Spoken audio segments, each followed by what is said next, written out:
ದೈವ ಗಣಪತಿಗೆ ಶರಣು ಶರಣೆಂದು ಕರಗಳೆರಡನೆ ಮುಗಿದು ಶಿರ ಬೆರಗಿ ನಿಂದು ಆಶ್ವಯುಜ ಶುದ್ಧ ಮಾನವರು ಬರಲೆಂದು ಶಾಶ್ವತದಿ ಹರಸಿದೆವು ಬಾಲಕರು ಬಂದು ಈಶ ನಿಮಗತ್ಯಧಿಕ ಸುಖವ ಕೊಡಲೆಂದು ಲೇಸಾಗಿ ಹರಸಿದೆವು ಬಾಲಕರು ಬಂದು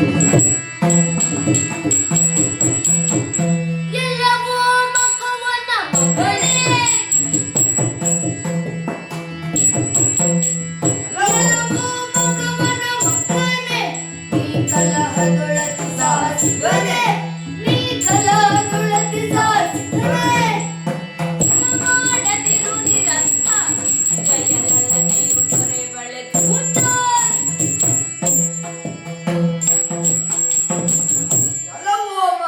ಮಗನೇ ಜಗತ್ತಿನಲ್ಲಿ ಅಣ್ಣ ತಮ್ಮಂದಿರಲ್ಲಿ ಅಪ್ಪ ಮಕ್ಕಳಲ್ಲಿ ಗಂಡ ಹೆಂಡತಿಯರಲ್ಲಿ ಜಗಳ ಬರುವುದು ಸಹಜ. ಆದರೆ ಕಾಲಾನುಗತಿಯಲ್ಲಿ ರಕ್ತ ಸಂಬಂಧದ ಸೆಳೆತಕ್ಕೆ ಕಟ್ಟುಬಿದ್ದು ಪುನಃ ಪ್ರೀತಿ ಎಂಬ ಬಂಧದಲ್ಲಿ ಅವರನ್ನು ಒಟ್ಟುಗೂಡಿಸುತ್ತದೆ. ಆದರೆ ನಿನ್ನ ಛಲ ನಿನ್ನ ಕ್ರೌರ್ಯ ಇವುಗಳನ್ನು ಕಾಣುವಾಗ ವಿಧಿ ಇನ್ನೆಂದು ನಮ್ಮನ್ನು ಒಂದು ಗೂಡಿಸುವಂತೆ ಕಾಣುವುದಿಲ್ಲ. ನೀನು ಸಾಹಸಿಗನೇನು ಮತ್ತೊಮ್ಮೆ ಯುದ್ಧ ಮಾಡುವ ಮನಸ್ಸಿದ್ದರೆ ಎದೆ ಕಟ್ಟಿಕೊಂಡು ಮುಂದೆ ಬಾ. ಭೀಮಸೇನ ಗೆಲ್ಲುವುದಿರಲಿ, ಇಷ್ಟು ಮಾತನಾಡುವುದಕ್ಕೆ ಅವಕಾಶ ಕೊಟ್ಟೆ ಯಾಕೆ? ಅಗ್ರಜನೆಂಬುದಕ್ಕಾಗಿ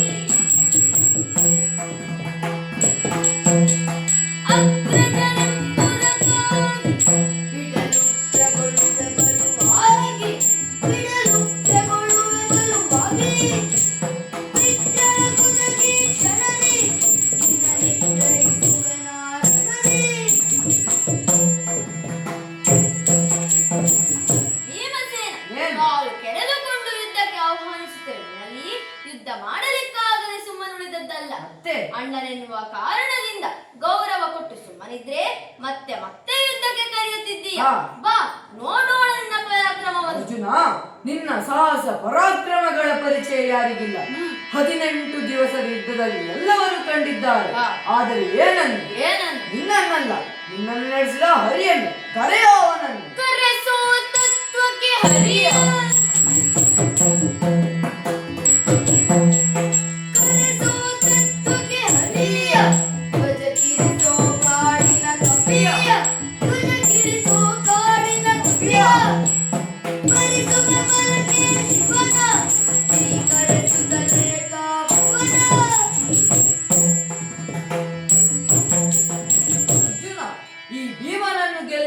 ಭರತನಾಟ್ಯ ಆಡಿದಂತೆ ಭಾವಿಸಿದೆಯಾ?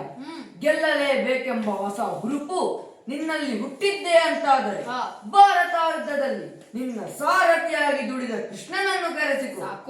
ಸಾಲದು ಮತ್ತೆ ಮೃಡನನ್ನು ಜೊತೆಗಿರಿಸಿಕೊ. ಕಾಡಿನ ಕಪಿ ನಿನ್ನ ಜೊತೆಗಿರಲಿ. ಸುರಪಾದಿ ದೇವತೆಗಳನ್ನು ಕೂಡಿಕೊಂಡು ಮತ್ತೆ ಯುದ್ಧಕ್ಕೆ ಅನ್ನುವಾದರೆ ಈ ಭೀಮ ಯಾರಂತ ಗೊತ್ತಾಗ್ತದೆ.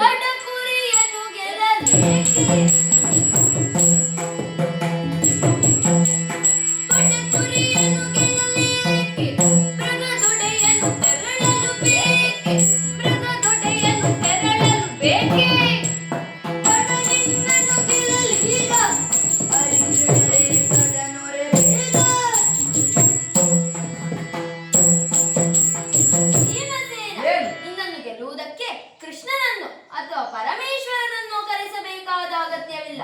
ಈ ಪಾರ್ಥನು ಬಿಟ್ಟಂತ ಒಂದು ಬಾಣವನ್ನು ತುಂಡರಿಸಿ ಆಮೇಲೆ ಮಾತಾಡ.